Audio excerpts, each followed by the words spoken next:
Dear students अस्सलाम वालेकुम। DNA denaturation और रीनेचुरेशन का आज हम टॉपिक पढ़ेंगे। डीएनए डीनेचुरेशन की आज हम डेफिनेशन देखेंगे। पहले DNA molecules are subjected to extreme of temperature और pH, the hydrogen bonds of the double helix are ruptured and the two strands are no longer held together, they will separate from each other. This process is called DNA denaturation.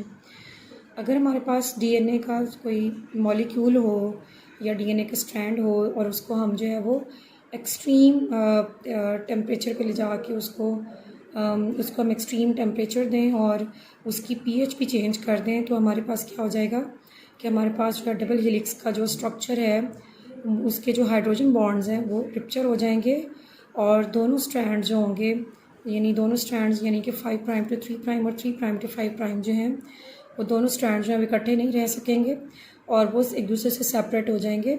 इस process को हम कहते हैं DNA denaturation.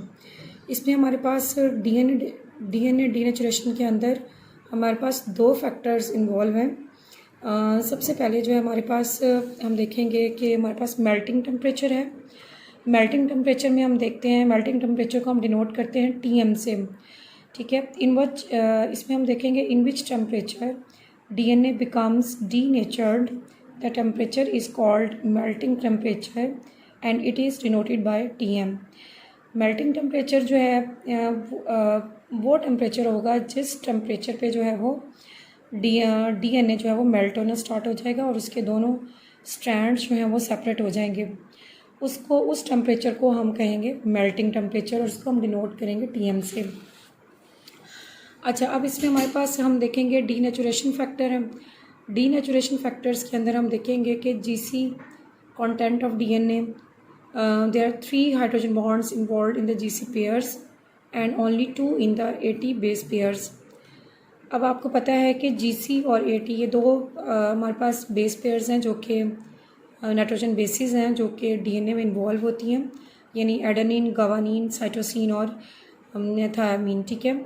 लेकिन हमारे पास जो adenine और thiamine है इसमें जो है हमारे पास बनता है, इसमें हमारे पास 2 हाइड्रोजन बॉन्ड्स होते हैं और जो गवानीन और साइटोसिन होते हैं इसमें हमारे पास 3 हाइड्रोजन बॉन्ड्स बनते हैं।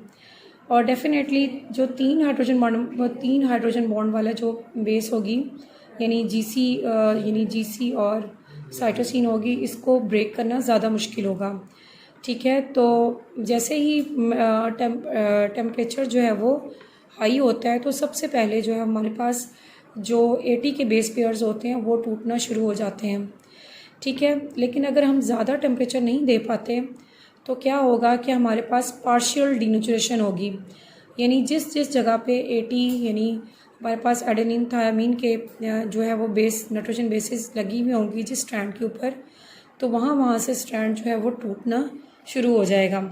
लेकिन क्योंकि हमने जो है वो डीनेचुरेशन में देखा कि डीनेचुरेशन में बिल्कुल स्ट्रैंड जो है वो अलग हो जाता है, तो इसकी वजह ये है कि हमने इतना टेम्परेचर देना है, इतना ज़्यादा टेम्परेचर देना है कि जो जीसी की जो हमारे पास बॉन्डिंग है जिसमें 3 हाइड्रोजन बॉन्ड्स इन्वॉल्व होते हैं वो जो है वो ज़्यादा, और आपको पता है कि जीसी का जो रेशो होता है डीएनए के अंदर वो ज़्यादा हाई होता है निस्बतन जो है वो एटी के। तो हमें जो है वो डीएनए स्ट्रैंड को डीनेचर करने के लिए उतना ही टेम्परेचर जो है वो देना पड़ेगा, ठीक है। और जीसी के बेस पेयर्स को ब्रेक करने के लिए हमें जो है मेल्टिंग टेम्परेचर को और ज़्यादा हाई करना पड़ेगा ताकि जीसी के जो कंटेंट हैं, क्योंकि जीसी कंटेंट जो है वो मोर स्टेबल होता है दैन दी एटी जो है वो कंटेंट। अभी मैंने आपको बताया कि एटी जो है वो उसमें डबल बॉन्ड्स होते हैं और जीसी में ट्रिपल बॉन्ड्स होते हैं, ठीक है। अब ये देखिए हमारे पास जो है वो ये एडेनिन और थायमीन है। अगर आप देखें तो इस तरफ हमारे पास जो है वो प्यूरीन जो है वो अटैच हुई है, ठीक है। और इस तरफ जो है हमारे पास पैरामिडीन अटैच हुई है और इन दोनों के दरमियान हमारे पास 2 हाइड्रोजन बॉन्ड्स बन रहे हैं, ठीक है। ये 1 हाइड्रोजन बॉन्ड है और ये 2 हाइड्रोजन बॉन्ड्स हैं, ठीक है। एडेनिन और थायमीन जो है ये इनमें 2 में जो बन रहा है, ठीक है। नेक्स्ट में हमारे पास क्या होगा कि जीसी जो है जीसी में अगर हम देखते हैं तो जीसी में ट्रिपल बॉन्ड बनते हैं।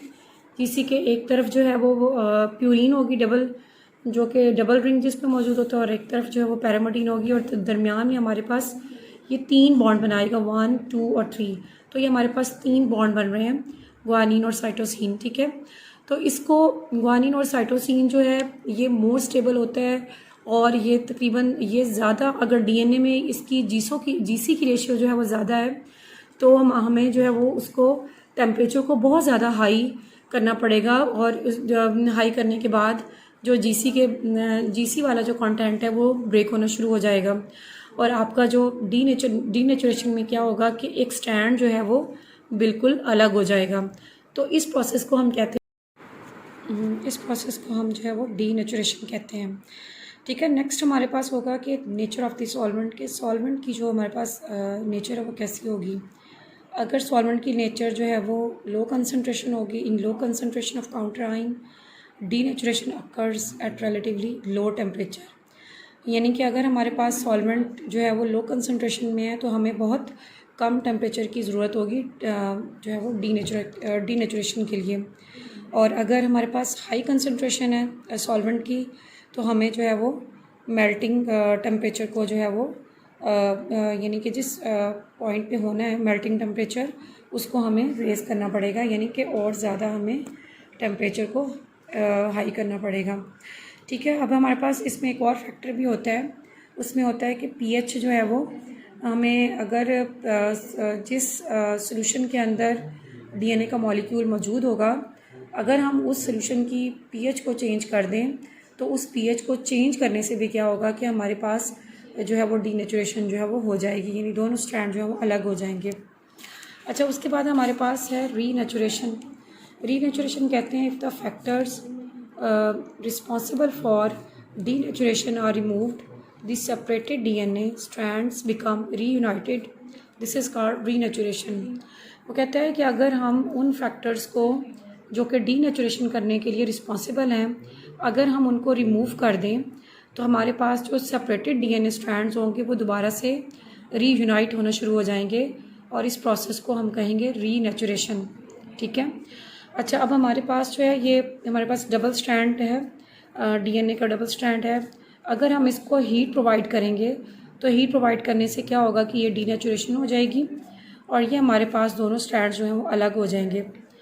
लेकिन अगर हम इसी स्ट्रैंड्स को कूलिंग यानी कूल प्रोवाइड करेंगे, इनको कूलिंग टेम्परेचर देंगे, तो हमारे पास क्या होगा कि ये रीनेचुरेशन होना स्टार्ट हो जाएगी, यानी दोनों स्ट्रैंड्स दोबारा से यूनाइट होना शुरू हो जाएंगे।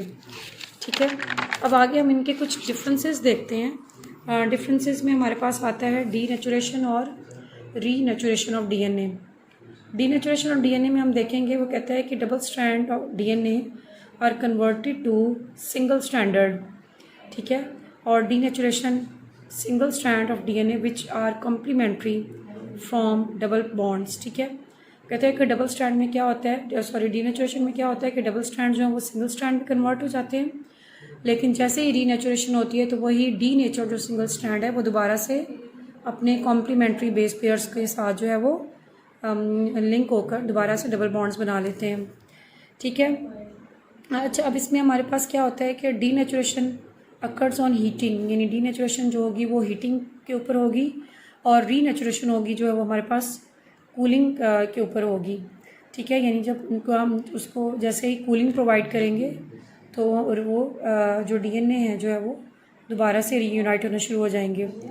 Unwinding of DNA takes place, definitely denaturation में डीएनए जो है वो अनवाइंड हो जाते हैं। रीवाइंडिंग जो है डीएनए टेक्स प्लेस, रीनेचुरेशन में रीवाइंड होना शुरू हो जाते हैं।